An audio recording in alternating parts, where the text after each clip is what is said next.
Frankl అనే ఒక German Jewish psychologist man search for meaning అనే ఒక చక్కటి పుస్తకం రాశారు. ఆ పుస్తకంలో ఆయన ఒక స్టేట్మెంట్ రాస్తారు. Anything can be taken away from a man, any freedom can be curbed, but one freedom cannot be taken away at any point of time, that is freedom of attitude, freedom to choose our own mind set, how to react for a particular situation.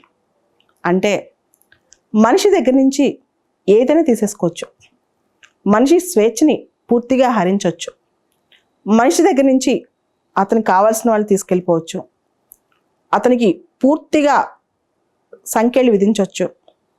6x6 అంటే 6 అడుగుల వెడల్పు 6 అడుగుల పొడవు ఉన్న ఒక బందీఖానాలో మనిషిని పెట్టేయచ్చు. ఎలా అయినా మనిషిని హింసించవచ్చు. మనిషి దగ్గర నుంచి ఏ స్వేచ్ఛనే లాక్కోవచ్చు, కానీ ఒకటి లాక్కోలేం. అదే ఫ్రీడమ్ ఆఫ్ యాటిట్యూడ్.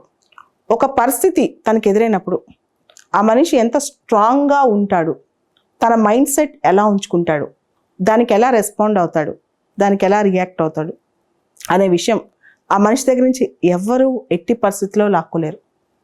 మనం చాలా తక్కువ అంచనా వేసేది, మన జీవితాన్ని పూర్తి స్థాయిలో ప్రభావితం చేసేది మన మైండ్ సెట్.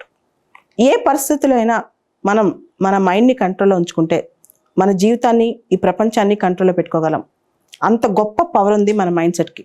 కానీ చాలాసార్లు దాన్ని మనం నిరుపయోగంగా ఉంచేసుకుంటాం, చాలా మిస్యూజ్ కూడా చేస్తాం, అండర్ యూటిలైజేషన్ కూడా చేస్తాం. ఉదాహరణకి ఇలాన్ మస్క్ ఒక మాట అంటాడు, ఒక పని నువ్వు చేయాలనుకుంటే దానికి 30 రోజుల వ్యవధి పెట్టుకుని టార్గెట్ పెట్టుకోవచ్చు, 3 గంటల వ్యవధి పెట్టుకుని టార్గెట్ పెట్టుకోవచ్చు. మనం పెట్టిన టార్గెటే మన మైండ్. మనం దానికి చాలా హారిజాన్స్ ఉంటాయి. అంటే మన మైండ్కి చాలా విస్తృతమైన శక్తి ఉంటుంది, ఏదనుకుంటే అది సాధించే శక్తి ఉంటుంది. కానీ మనం చేయలేము, మన చేత కాదు, మనకు చాలా టైం కావాలి. కొన్నిసార్లు అయితే నిరవధికంగా ఎటువంటి డేట్ లేకుండా, ఎటువంటి టైం ఫ్రేమ్ లేకుండా టార్గెట్స్ పెట్టుకుంటాం. దానివల్ల నష్టం మనకే. జీవితంలో దేవుడు మనకి ఒక టైం ఫ్రేమ్ ఇచ్చాడు. కొంతమందికి ఒక 10 సంవత్సరాలు ఎక్కువ ఇవ్వచ్చు, కొంతమందికి 10 సంవత్సరాలు తక్కువ ఇవ్వచ్చు. దేవుడు కాకపోతే డెస్టినీ, లేకపోతే సైన్స్. మనిషి జీవితమే పరిమితమైంది. అట్లాంటి జీవితంలో అపరిమితమైన అవి ఎప్పుడో జరుగుద్దులే, ఎలానో జరుగుద్దులే, ఎక్కడో జరుగుద్దులే, ఇలా కాదు.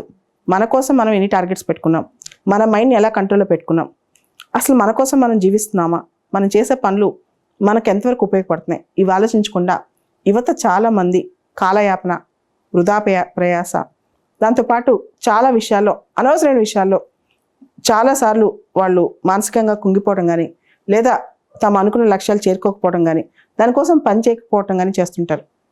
కానీ మీరు చూస్తే ఈవెన్ మనం ఇలాన్ మస్క్ని తీసుకుందాం, అతని చాలామంది ఎగతాళి చేస్తుంటారు, చాలామంది అతని స్వరూపాన్ని, భావజాలాన్ని తప్పుపడుతుంటారు.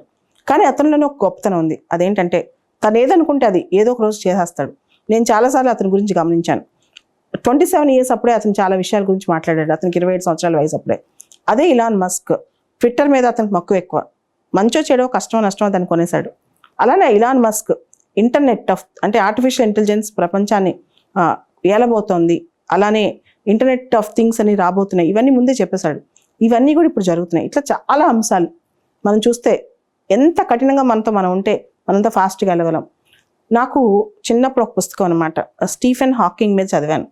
దానిలో ఒక మాట తెలుగులో చెప్తాను, తనువు మొండికేస్తే తల గదమా ఇస్తుంది అని చెప్పి. అంటే మన శరీరం పనిచేయకపోయినా, శరీరంలో ఇంకా చాలే ఓపిక పోయింది అనిపించిన తల అంటే మన బ్రెయిన్ మనకు చెప్పాలి, మన మైండ్ సెట్ మనకు చెప్పాలి, లేదు మనం పోరాటం చేయాలి అని చెప్పి, మనం ఇక్కడితో ఆగకూడదు అని చెప్పి. Life is always struggle. అసలు లైఫ్ అంటే మీనింగ్ ఏ స్ట్రగుల్ అనమాట. అంటే ఒక దాంతో మనం పోరాడి దాని సక్సెస్ అయినా ఫెయిల్యూర్ అయినా ఆ ఎక్స్పీరియన్సే లైఫ్, ఆ మూమెంటే లైఫ్ అని నేను నమ్ముతాను. అలాంటప్పుడు మన మైండ్ సెట్ని చేంజ్ చేసుకుంటే సరిపోతుంది కదా. చుట్టూ ఉన్న పరిస్థితుల్ని, చుట్టూ ఉన్న వ్యక్తుల్ని, చుట్టూ ఉన్న అంశాల గురించి ఆలోచించకుండా ముందు మనం మన మైండ్ సెట్ని సెట్ చేసుకుంటే సరిపోతుంది.